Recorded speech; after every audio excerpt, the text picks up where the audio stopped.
सनातन संसार में आपका स्वागत है। सूर्य नारायण, जिन्हें सनातन धर्म में सूर्य देवता के रूप में पूजा जाता है, वैदिक परंपरा में जीवन के पालनकर्ता और दिव्यता और शक्ति के अंतिम प्रतीक के रूप में एक केंद्रीय स्थान रखते हैं।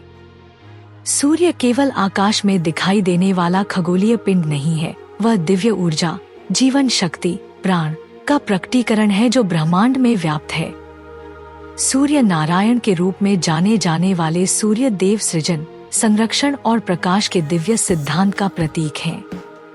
मानवता के सबसे पुराने ग्रंथों में से एक ऋग्वेद में सूर्य को सविता और आदित्य के रूप में संदर्भित किया गया है, जो सभी ऊर्जा का स्रोत और पृथ्वी पर जीवन का पोषण करता है। गायत्री मंत्र जैसे वैदिक भजन उनकी पूजा के लिए समर्पित हैं, जो एक शोधक और आध्यात्मिक ज्ञान के मार्गदर्शक के रूप में उनकी भूमिका पर जोर देते हैं। गायत्री मंत्र, जिसे सबसे शक्तिशाली आह्वानों में से एक माना जाता है, इन गुणों को मूर्त रूप देने वाले देवता से ज्ञान और प्रकाश की याचना करता है। सूर्य नारायण की पूजा न केवल एक दिव्य के रूप में की जाती है, बल्कि उन्हें अत्यधिक आध्यात्मिक महत्व के देवता के रूप में भी पूजा जाता है। पुराणों के अनुसार सूर्य ऋषि कश्यप और अदिति के पुत्र हैं, जो उन्हें आदित्य बनाते हैं।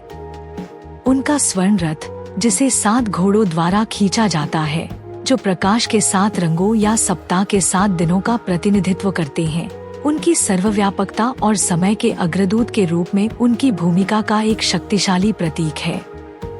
माना जाता है कि सूर्य की ऊर्जा दिन और रात के चक्रों सहित जीवन की लय को नियंत्रित करती है और उनकी दयालु किरणें वनस्पतियों और जीवों दोनों को पोषण देती हैं। क्या आप जानते हैं कि अल्फा टब नामक एक मंच और एक उत्पाद है जो आपके बच्चे को कम उम्र में ज्ञान और शब्दावली के बारे में बहुत कुछ सीखने में मदद करता है। अंत में एक आश्चर्य के लिए बने रहें। सूर्य नारायण की दिव्य प्रकृति के रहस्य वेदों से लेकर महाभारत और रामायण जैसे महाकाव्यों तक कई शास्त्रों में निहित है। सूर्य की पौराणिक कथाओं के कम ज्ञात पहलुओं में से एक महाभारत में एक केंद्रीय व्यक्ति कर्ण के पिता के रूप में उनकी भूमिका है। कर्ण का जन्म कुंती के द्वारा दिव्य वरदान से हुआ था और सूर्य के आशीर्वाद ने उसे बेजोड़ शक्ति और स्वर्ण कवच प्रदान किया, जिससे वह अजेय हो गया। यह कथा सूर्य की दिव्य रक्षक और उपकारक के रूप में भूमिका को रेखांकित करती है। एक और अनकहा रहस्य सूर्य की पूजा में एक आरोग्य के रूप में निहित है।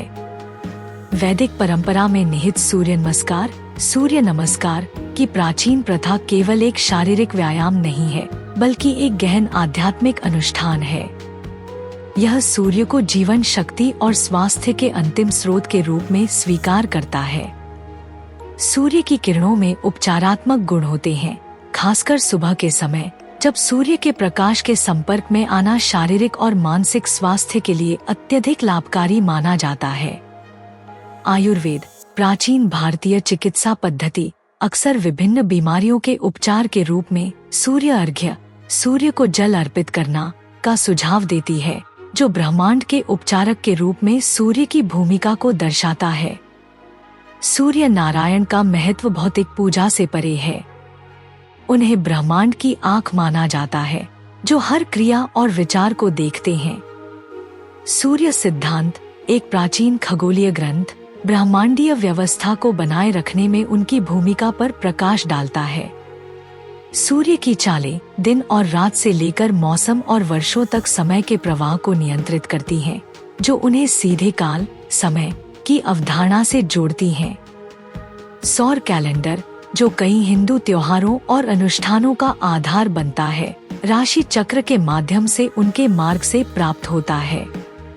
सूर्य का यह ब्रह्मांडीय कार्य उन्हें धर्म, धार्मिकता से जोड़ता है, क्योंकि वे ब्रह्मांड में जीवन और व्यवस्था की निरंतरता सुनिश्चित करते हैं।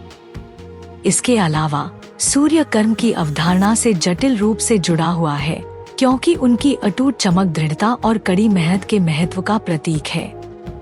रामायण में भगवान राम ने रावण के खिलाफ अपनी लड़ाई से पहले सूर्य की पूजा की, शक्तिशाली आदित्य हृदयम स्तोत्र के माध्यम से उनका आशीर्वाद मांगा।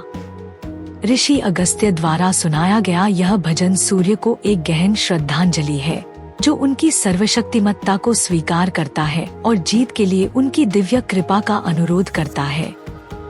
माना जाता है कि आदित्य हृदयम का पाठ शक्ति, साहस और विचारों की स्पष्टता प्रदान करता है, जिससे यह भक्तों के बीच एक पूजनीय मंत्र बन जाता है। प्रतीकात्मकता में सूर्य को अक्सर एक दीप्तिमान स्वर्ण आभा के साथ दर्शाया जाता है, दोनों हाथों में कमल के फूल पकड़े हुए, जो पवित्रता और ज्ञान का प्रतीक है।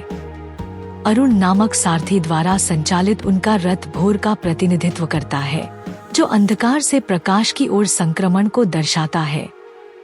यह छवि अज्ञानता से ज्ञान की ओर आत्मा की यात्रा का प्रतीक है, जो सनातन धर्म में एक केंद्रीय विषय है। सूर्य नारायण के अनकही रहस्य भी कमज्ञात ग्रंथों और क्षेत्रीय परंपराओं से निकलते हैं। दक्षिण भारत में सूर्य अक्सर देवता सूर्य नारायण स्वामी से जुड़ा होता है, जो तमिलनाडु में सूर्यनार मंदिर जैसे भव्य मंदिरों में पूजा जाता है। ये मंदिर वास्तुशिल्प चमत्कार हैं, जो उनके लौकिक महत्व पर जोर देने के लिए सूर्य के प्रक्षेप वक्र के साथ गठबंधन करते हैं। तंत्र में सूर्य की पहचान मणिपुरा चक्र के साथ की जाती है, जो नाभि पर स्थित ऊर्जा केंद्र है, जो जीवन शक्ति और इच्छा शक्ति को नियंत्रित करता है। ध्यान और सूर्य पूजा के माध्यम से इस चक्र की सक्रियता को आत्मविश्वास, स्पष्टता और आध्यात्मिक जागृति के लिए नेतृत्व करने के लिए माना जाता है। आध्यात्मिक प्रथाओं के साथ सूर्य का संबंध अग्निहोत्रा अनुष्ठान में स्पष्ट है, जो सूर्योदय और सूर्यास्त में किए गए एक वैदिक अग्नि समारोह में है। यह अनुष्ठान मानव चेतना को सूर्य की ऊर्जा के साथ संरेखित करता है, जो व्यक्ति और ब्रह्मांड के बीच एक सामंजस्यपूर्ण संतुलन बनाता है।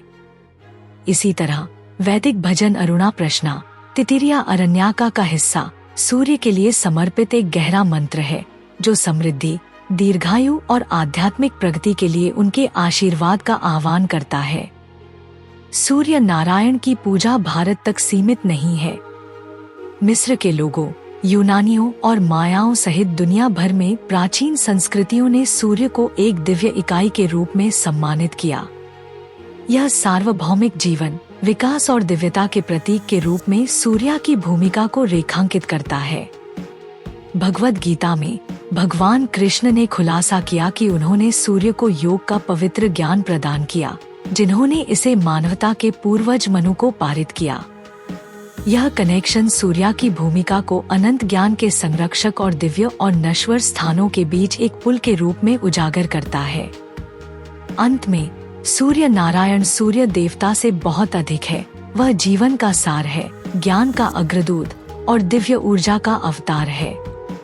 उनकी पूजा वैदिक परंपरा में गहराई से निहित है, जिसमें अनुष्ठान, भजन और आध्यात्मिक प्रथाओं को शामिल किया गया है, जो समय और स्थान को पार करते हैं। सूर्य के अनकही रहस्य अपने बहुमुखी स्वभाव को एक मरहम लगाने वाले गाइड और लौकिक बल के रूप में प्रकट करते हैं, जिससे वह सनातन धर्म का अभिन्न अंग और आत्मज्ञान और आशा का एक सार्वभौमिक प्रतीक बन गया। मुझे अल्फाटब क्यों पसंद है? अल्फाटब छोटे बच्चों को कम उम्र में ही सनातन मूल्यों, ज्ञान और शब्दावली से परिचित कराने के दिलचस्प तरीके प्रदान करता है। अल्फाटब बच्चों की शिक्षा के लिए एक अनूठी अवधारणा के साथ एक शब्दावली किट भी है। यह स्कूलों में भी एक बेहतरीन किट के रूप में काम कर सकता है। माता पिता अल्फाटब मोबाइल ऐप का उपयोग करके बहुत सारे टब शीट और टब कार्ड बना सकते हैं और अल्फाटब का उपयोग करके मजेदार गेम के माध्यम से अपने बच्चों के साथ जुड़ सकते हैं। मैंने अल्फाटब ऐप का उपयोग किया है और वीडियो में दिखाए अनुसार टब कार्ड बनाए हैं। जब मैंने पहली बार अल्फाटब देखा तो मुझे पता था कि मेरे भतीजे और भतीजी इसे पसंद करेंगे। यह बच्चों के अनुकूल सामग्री से बना है, बहुत अच्छी गुणवत्ता वाला है, टूटने वाला नहीं है और लंबे समय तक चलेगा। मेरे प्रोमो कोड सनातन से 20% छूट प्राप्त करें। लिंक विवरण में है। यह हमारा सौभाग्य है कि हम अपने सनातन धर्म के ऐसे अद्भुत ज्ञान को फैलाने में सक्षम हैं। हम चाहते हैं कि आप अधिक से अधिक लोगों तक पहुंचने में आपकी मदद करें, ताकि वे हमारे धर्म के बारे में जान सकें। हमारा आपसे अनुरोध है कि हमारे वीडियो को अधिक से अधिक लोगों तक साझा करें। कृपया हमारे अन्य वीडियो देखें। सनातन इतिहास के अधिक वीडियो के लिए सनातन संसार आई की सदस्यता लें।